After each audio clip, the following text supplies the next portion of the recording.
Good morning, this is Robin Bieber on the Crude Spread Talk on the 30th of April at 7:50 in the morning London time. The two charts in front of us are on the left, June-July WTI, and on the right, July-Aug WTI. And you can see here a very, very good correction. And look at this perfect bullish stochastic divergence. In other words, bullish divergence on the stochastics, which really flags some upside here. We've had a perfect move from the 5 and 8s to the 21, and now we should head towards minus 374 to 321. 374 is the first hurdle which needs to be moved and closed over. Hasn't done so yet, and were we to do that, then that momentum would probably take us to minus 321, where some care is needed. The 34-day moving average is a strong resistance, and if we just look at a 60-minute chart, for example, to see how the momentum's going this morning. Oh, that's the wrong chart, apologies. If we put a 60-minute on the June-July, it's suggesting there's still some upside and that actually we should firm a bit. Now look onto the July-Aug, and we'll just get a daily chart on this. The July-Aug is doing well, but it's only moved from the 5 and the 8, so the correction on the June-July is much fiercer. July-Aug running up to minus 304, the 8-day moving average. Key resistance, if it moves and closes over there, a reasonable chance of doing so, it will run likely on a slingshot move up to minus 255, the 13-day moving average, which incidentally is what the flat price is doing, moving up to the 13-day moving average. And we've got bullish divergence here on this WTI, and this probably has not played out enough yet. In other words, I would expect to see more strength, but we must not close below minus 3.13, the 5-day moving average, otherwise this rally will be deemed a failure. Now, if we'll go move on to the DEC June WTI, it's moved over its 5 and 8s, having closed in and amongst them yesterday. It's moved over its 5 and 8s, and so long as it stays over minus 345, the 5-day, it should head slingshot fashion to minus 287.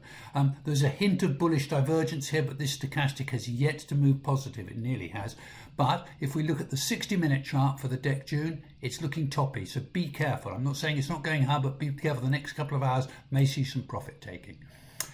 DEC Red DEC on WTI, like the DEC June, above the 5 and 8s, should now head up to minus 461. It must not move back below minus 553, the 5-day. It's printing 534.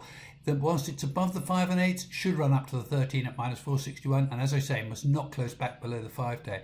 And here too, we're looking a little bit toppy on the 60-minute chart. So be a little bit careful. You could see some profit taking early in the London morning. Now moving on to Brent structure. The left-hand chart is the July-August. Here you've got bullish divergence as well, and we're playing it out above the 5, 8 and 13s. Should run up now to minus 199, which isn't very difficult, and then minus 189, the 21 and the 34-day moving average. If we're above the 34, the next target is minus 156. And on the Aug set, again bullish divergence, up and above the 13-day at minus 173, and whilst above 173 should head higher to minus 148 area, the 21-day to 142, and if we can get over minus 142, a further leg higher to minus 118. And if we just put a 60-minute chart on the July, you can see that it's a bit frisky this morning, probably a little bit too much too soon, but certainly no indication of immediate weakness. Now moving on to the DEC June, Brent over the 5 and 8 should head up to minus 307, and it must hold the 5 and 8s around minus 357, minus 359. It's got a positive stochastic with just a hint of bullish diversion, but as I say, if the 5 and 8s hold, it should run up to the 13 around minus 307 and actually follow what the flat price is doing. And the 60-minute chart is a bit overcooked, so be careful. We may see some profit taking early in the morning, the London morning that is. DEC Red DEC on Brent, just coming. DEC Red DEC on Brent, very similar to the DEC June.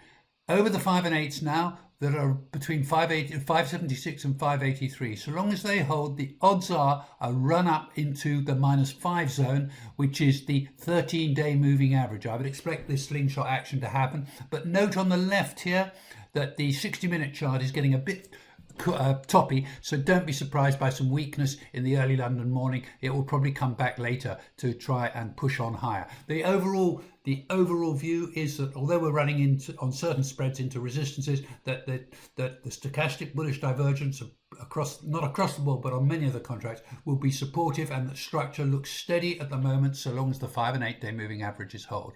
That's all for today, folks. Good luck, good trading, and bon appetit.